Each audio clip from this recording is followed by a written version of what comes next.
그 비타민 C가 그런 역할을 해주는데 비타민 C 단순체가 들어가면 효소 반응이 제대로 안 되는 경우에는 효과가 없다는 거예요. 비타민 C가 뭐 바이러스 예방 효과가 있다라는 그런 효과가. 근데 비타민 C 통째로 그렇게 레몬이든 귤이든 비타민 C가 풍부한 체리든 풍부한 야채 과일로 내가 먹게 되면 그 효소 반응은 일어나는데 많이 먹어야 되는 거예요. 엄청 많이. 그래가지고, 그 많이 먹어내느냐, 그것도 문제여가지고. 그래서 보면, 비타민C 같은 경우에는, 오른쪽은 이렇게 보면 비타민C만 추출해서 만든 제품. 어떤 제품인지는 모르겠지만, 비타민C만 추출해서 만든 제품은 이렇게 막대기 딱 하나, 비타민C만 있는 그런 형태로 이제 이 그래프가 나타난다는 거예요. 그러면 요런 형태, 오른쪽에 요런 형태를 제가 그 요런 천연합성 똑소리라는 비타민 선택법이라는 책이 있더라고요. 그 책에서 요런 형태에 대해서 이렇게 설명했어요. 들어봐요. 비타민과 무기질은 보조인자가 없으면 제대로 기능하지 못한다. 이것이 사람이 합성한 영양 보충제가 몸이 필요로 하는 영양소를 제대로 공급하지 못하는 이유이고, 합성 비타민이 이거를 이제 보통 아스코르빅산이라고 말을 하잖아요. 합성 비타민은 오히려 면역력을 약화시켜서 질병이 생기는 환경을 조성하게 된다. 이런 이유가 있는 거예요. 그래서 막 이렇게 약국에서 만들어 놓은 비타민 C, 막 아니면 병원에서 처방한 비타민 C 이거를 그래 비타민 C니까 요즘 같이 감기 막 이런 게 너무 이제 만연하니까 좀 예방을 해보자 이렇게 먹고 해서 내가 먹었는데 오히려 그게 내 몸에 들어왔을 때는 이 내 몸이 면역이 그 내 몸의 면역을 떨어뜨리는 환경을 만들 수도 있다. 이렇게 보조인자가 없는 딱 그 영양소 하나만 가지고 있는 그런 영양제 형태는 그렇게 이해를 하면 될 것 같아요. 비타민 A 같은 경우는 음 일단 아까 바이러스가 피부에 탁 부착했잖아요. 그 부착하면 그 점막이 튼튼하면 이 부착 단계에서부터 좀 이 점막에 있는 풍부한 효소가 부착 단계에서부터 이 바이러스를 조금 처리해 줄 수가 있대요. 효소에 의해서. 그래서 점막 건강이 1번으로 중요하고, 근데 점막이 좀 약해졌어. 그리고 요즘처럼 되게 건조하잖아요. 건조하면 이게 점막이 쉽게, 점막도 마르거든요. 그러면서 이제 점막 건강이 별로 안 좋아지면서 이제 이게 침투하는 거예요. 그러면 그때 필요한 게 비타민 C처럼 바이러스가 이미 들어왔을 때는 이게 바이러스 비활성 물질이 이제 필요한데 그 물질을 합성할 때 비타민 C가 필요하대요. 그래서 이게 보면 이것도 책에서 제가 찾았던 내용 같은데요.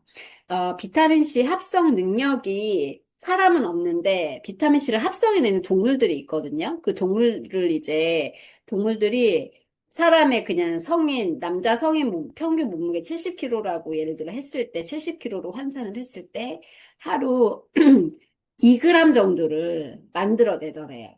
그럼 사람도 2g 정도는 비타민 C에 해당하는 음식들을 먹어줘야 되는 거예요. 비타민 C 영양소를 위해서. 근데 스트레스 상황일 때는 이게 5배나 늘어난대. 2g인데 스트레스 상황일 때 10g. 그래서 아까 얘기했던 뭐 내가 항암 치료를 받고 있다. 그 되게 독한 그 약물이 들어올 때 몸이 얼마나 스트레스 상황이겠어요. 아니면 내가 회사에서 진짜 막 신경이 곤두서는 듯한 스트레스를 받을 수 있잖아요. 뭐 이게 갖가지 상황에 의해서 누구한테 어떤 말을 들었어. 상사가 이런 말 한마디를 했어. 직장 동료랑 이런 것 때문에 막 이게 약간 앙당하게 티격태격하게 됐어. 이런 것들이 전부 다 스트레스 상황이 되는데 그런 경우에도 10g이 5배. 권장량도 아니에요. 어떤 사람은, 야, 뭐, 이렇게 많이 먹어. 이렇게 할 수 있잖아요. 근데 그게 어떻게 보면 평균 양인 거예요. 평균 그냥 내가 만약 우리 몸에서 스스로 비타민 C를 만들어냈다면 내 몸이 움직일 때 필요한 그런 양이 그런 게 경험을 해본 사람들은 되게 많은데 이거를 안 먹어본 사람한테 이렇게 먹어야 돼 하면 일단 놀라니까 그 부분을 조금 학습을 한번 해 놓으면은 이런 이게 이렇게 먹어도 되겠구나라는 어떤 먹어보면 사실 안전하니까 그런 부분이 생길 것 같거든요. 그리고 여기서 보면 마늘 같은 경우는 이런 역할을 한대요. 항박테리아, 항바이러스. 그래서 마늘이 잘 맞는 분들은 생마늘 그 구운 마늘 이런 거는 그 알리신 그게 이제 뭐지? 합성이 저희가 돼가지고 생마늘로 먹어야 되는데 생마늘. 생마늘 6쪽 먹으라대요. 6쪽. 6쪽 마늘, 생마늘을 먹을 수 있으면 그렇게 먹으라고 하더라고요.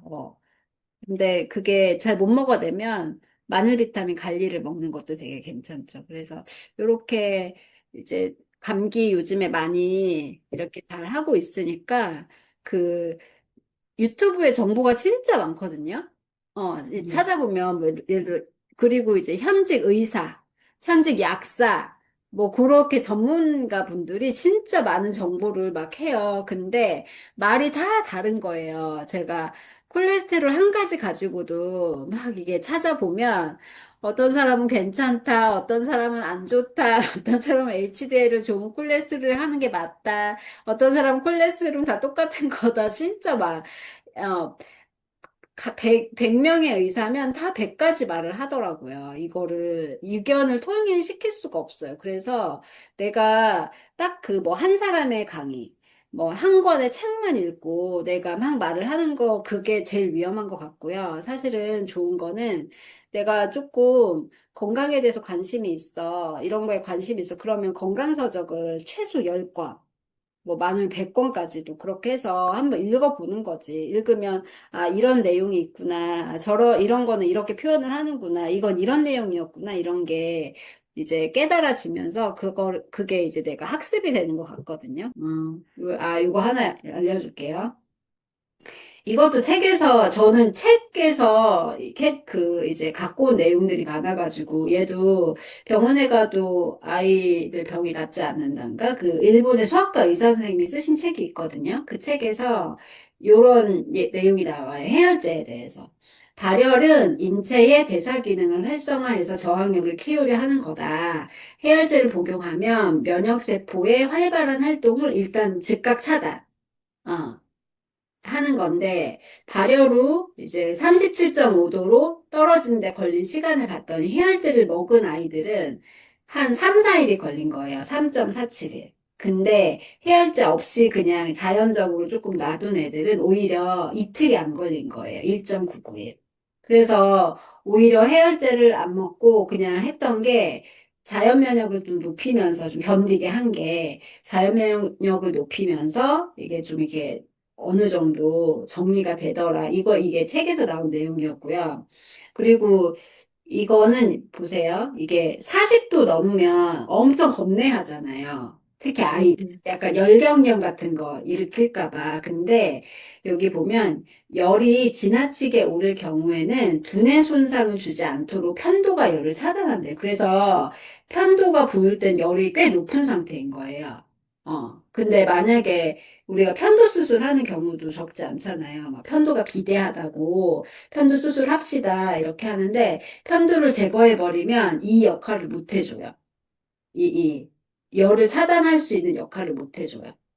열이 너무 높았을 때 뇌 손상을 주지 않기 위해서 딱 요 편도에서 열을 차단하는데 만약 여기를 제거하는 수술을 했잖아요. 그러면 이제 고열이 날 때 열이 바로 올라가 버릴 수 있는 거예요. 그러면 뇌 손상이 될 수도 있는 확률이 생기는 거고 이제 소아과 뭐 그런 의사 지침서 같은 그런 가이드라인에는 41.5도를 넘어가면 뇌에 영향을 끼칠 수도 있지만 보통은 아이들이 41도까지 넘어가지 않더라 이런 식으로 얘기가 돼 있대요. 그래서 뭐 38도 정도만 넘어도 수학과에서 병원에서 보통 해열제 처방을 하더라고요. 해열제 먹이라고. 저희 해열제도 주고 뭐도 주고 그렇게 하는데 사실은 그 의사들 그 지침 같은 가이드라인에는 이런 식으로 써져 있대요. 그래서 여기 열이 1도 올라가면 대사 기능은 10% 향상된다. 그래서 열이 저체온일 경우에는 진짜로 조금 체온을 빨리 높여줘야 되는 게 효소 작용도 못하고 대사 기능이 전반적으로 다 떨어져가지고 몸이 제대로 작동하지를 않거든요. 그래서 어, 체온이 뭐, 그때 1도 내려가면, 뭐, 면역력이 30% 내려간다, 뭐이 말도 있고, 그래서 내 평열을 조금 높일 필요가 있어요. 몸을 좀 따뜻하게 해주고, 이게 몸이 냉해지면은 거기서부터 암세포도 잘 생긴다고 하고, 염증도 잘 생기고 이렇게 하니까. 그래서 요런 그 병원에서 처방해 주는 약들이 사실은 아까 그런 바이러스성 질환들 있잖아요. 감기, 독감. 어떤 분은 한 가족인데 어떤 사람은 독감, 어떤 사람은 코로나, 이번에 어떤 사람은 일반 감기. 그래서 한 가족 구성원인데 다 각자 다른 바이러스 질환으로 지금 고생을 하고 있는 집도 있더라고요. 근데 이제 이 바이러스에 걸렸을 때 바이러스성으로 이제 할 때 이런 정보를 좀 알려줄 필요가 있을 것 같아요. 그래서 뭐 해열제든 항히스타민제든 소염 진통제든 항생제든 이런 것들이 실제로 바이러스성 질환에는 도움을 안 준다. 그게 아까 그 감기 그 동영상에 EBS에서 했던 그 감기 동영상에 외국 의사들이 했던 반응이거든요. 그래서 그런 거고 그리고 항생제는 이게 그냥 문제점이 있어요. 항생제를 요즘에는 중이염가 딱 걸렸다. 그럼 병원에서는 그냥 별 고민도 안 하고 바로 항생제 처방을 해주거든요. 중이염이다 이러면. 근데 그렇지 않아요? 근데 항생제 남용하게 됐을 때 1번 아이 성장에 악영향을 끼친다. 환자혁명에 나온 내용인데요. 항생제가 청력 상실을 초래한다는 내용도 있대요. 모든 사람이 다 그런 이 책에 나온 내용이에요, 이게. 환자혁명에 찾아보면 이게 나오거든요. 그리고 2번 소아비만을 유발한다. 특히 2살 미만의, 2살 이하의 아동이 항생제를 이제 남용을 하게 되면 5세 이후에 비만하고 대사성 질환에 노출될 확률이 되게 높아진대요. 5세 이후에. 2살 미만의 아이가 항생제를 먹이. 근데 우리 사실은 돌만 돼도 항생제 많이 먹이지 않아요? 그렇게 되면. 그리고 3번은 면역을 크게 약화시킨다. 그래서 아토피, 천식, 알레르기 그 세 가지가 알레르기 삼총사. 아토피, 천식, 알레르기 같은 면역계 질환이 폭발적으로 증가를 한대요. 그래서 우리 아이는 감기를 달고 산다. 그리고 폐렴, 중이염 이런 게 자꾸 반복해가지고 걸린다. 무슨 성 염증이 자꾸 재발을 한다 하는 거는 이게 면역력이 약화됐다는 거니까 이런 것도 항생제 남용의 문제점이고 그리고 항생제가 위장 장애를 일으켜가지고 영양소 소화 흡수를 방해하거든요. 그러면 이 아이는 똑같이 많이 먹어도 영양 결핍이 생길 수 있는 거예요. 그래서 이런 문제도 있고요. 그리고 내성균, 항생제의 내성균이 무섭잖아요. 그래서 이 내성균이 출현을 할 수 있는 여지가 너무 높기 때문에 항생제는 절대 남용을 하면 안 되고, 이 항생제 너무 이렇게 막 병원에서 준다고 다 먹일 것도 아닐 것 같아요.